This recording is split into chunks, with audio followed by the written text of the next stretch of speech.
literally windburned and chapped. For people who don't live in Michigan, you can, or in cold states, windy states, you can actually get windburn. And I have windburn from being outside. So my face is basically, you know what chapped lips feel like when they burn and don't feel good? And that's what it feels like. And it's not good. It's not fun. Don't do it if you don't have to. Alright, I already brushed my teeth, so we're good on that. Darling boy, what do you need? No, you don't need to go outside. So, I don't know if that's going to help or not, but we shall see what that does to my face. Would I ever consider moving? I mean, if I had a job or a reason, but I have a job here.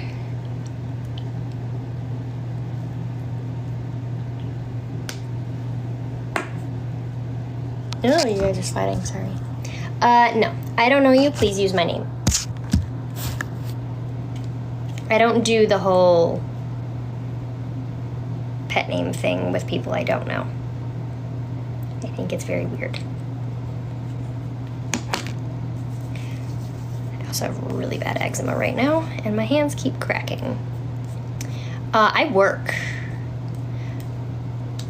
I would live in Michigan because that's the only state I've ever lived in, and I like living in Michigan. I don't know any different, and I really don't. I went to Florida one time and I fucking hated it because it is hot. I don't understand why it feels like you're breathing in bricks, and I don't like it. That was hydrocortisone cream, to be honest, because mine are so bad it's cracking and bleeding. Because Michigan. Yeah, Florida felt like I wanted to die, and I was supposed to be on spring break. And I did not feel like I wanted to be on spring break. I felt like I wanted to die. So, I probably will not be doing that again.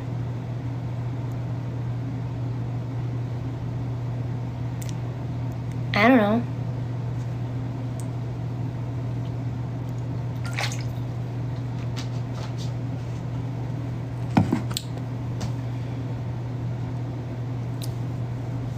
No, I don't ever want to live in Texas. That's actually a state I don't even have any interest in visiting, so. I also, in my defense, when I was in Florida, I also had mono. And I don't know if anybody on here has ever had mono, but you can understand that being my defense as probably a giant reason I didn't like Florida.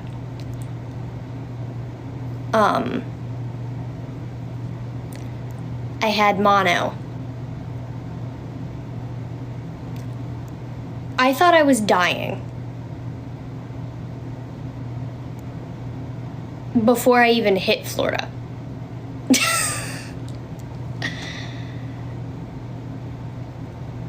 Yeah. That was, I mean, before I even got to Florida, I had like a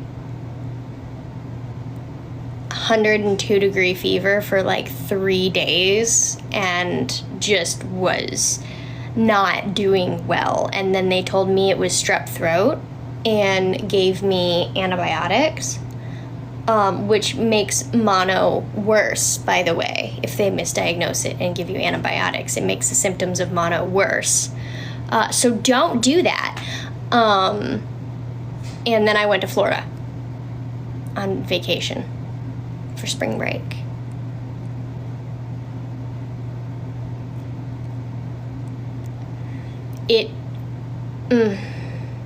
Well, we weren't doing the typical college spring break where you go to like party on the beach and drink, because that was not me and my friends. We went to stay with my sorority sister's Nona, and my sorority sister that we were staying with, her Nona. We were in Daytona, but she had walking pneumonia at the time, and we didn't know that I had mono. We just thought it was strep, and I was almost done with my antibiotics, so I was fine.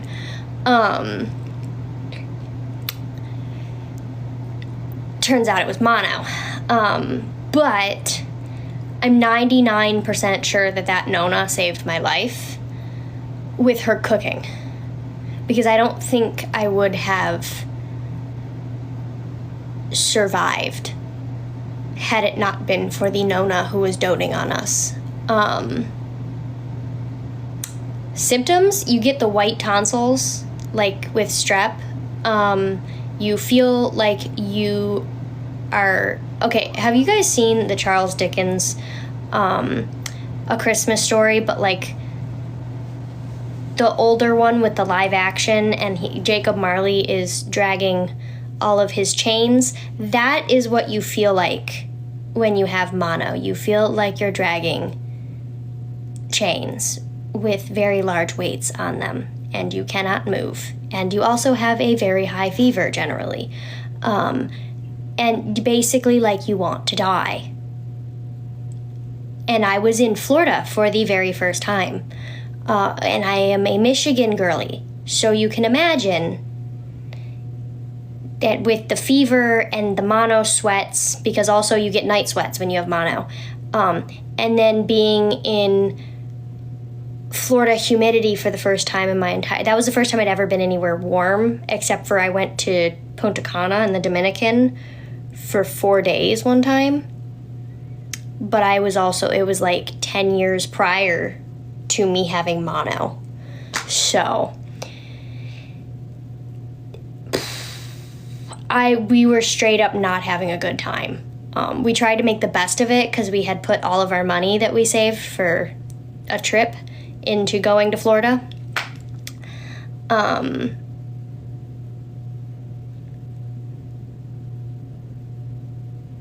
Yeah. That was not a good time. And then I got back and I didn't unpack anything, and I fell asleep on my mattress that was in my sorority house room. And the next day I called my mom and said that I was going to the emergency room because I could not physically stay awake. What'd you find? Where'd you find that twist tie? Because I'm pretty sure I put one away. So, do you have a stash somewhere, buddy? Do you have a stash that I don't know about?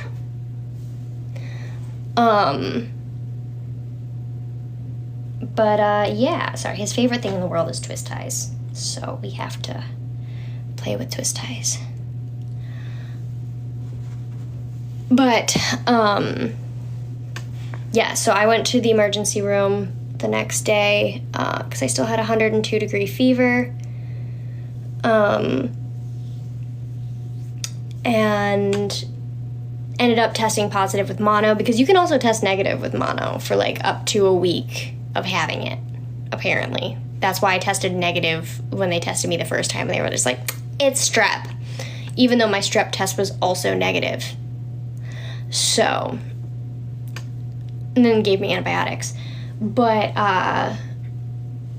yeah, so I tested positive for mono, and then they were like, do you feel sore? And I was like, yeah. Like, everywhere.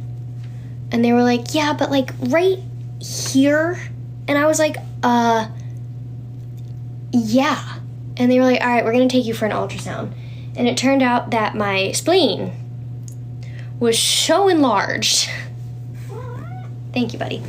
That I legitimately, for the rest of the semester, was not allowed to ride my bike to class. Because if I had flown over the handlebars, my spleen would have ruptured. Because that's what mono attacks, by the way. Good job. So you gotta watch that. Yeah, that was 10 out of 10. Loved having mono. It was terrible. Yeah. And I never went on a spring break trip after that.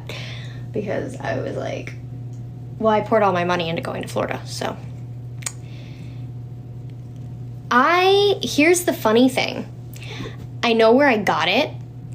And it's not like one of those stories where you're like, oh, I got it at a party because I made it with this dude. No. I got it from my roommate. who was a carrier that didn't have symptoms.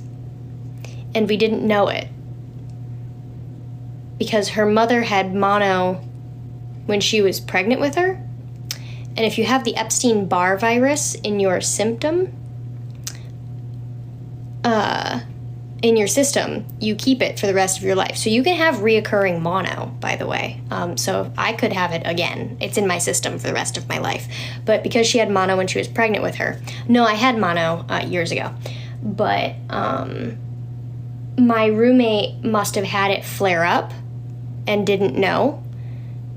And she was the only person I ever shared drinks with, because if I wanted something, or if I wanted two things on the menu, she would order the one and I would order the other, and then we'd share them, if we agreed on it. And so we did that, and I shared a drink with her. One drink with her, because I don't share drinks with people. I think it's disgusting. So I got it from my roommate. Where's your twist tie? I'm gonna throw it. Okay, there you go. So, that was great. Yeah. I don't share drinks with people. I think it's really nasty. I also just don't want to get sick in general. So unless I, really, really know the person and would probably take a bite of their food without asking, I don't share drinks. So that's, 2 people that I would share drinks with. Unless it's my immediate family, that's different.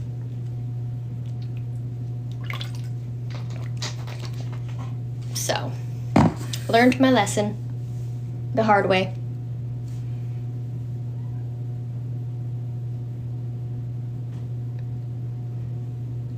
I had no idea that she was sick, or was having a mono flare up. I had no idea.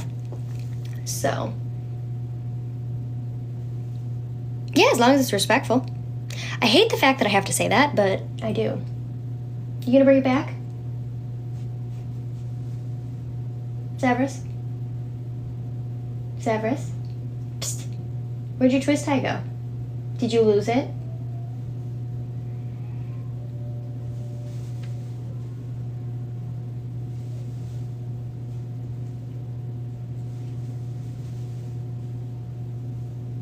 Sorry, I don't know if you heard that, but that was my neighbor. You heard that, Loki. I know you did. Did you lose your twist tie? I don't have it. See, all gone. All gone. Well, I don't know where you put it. You put it somewhere. Yeah, it's okay. We all lose shit sometimes, buddy.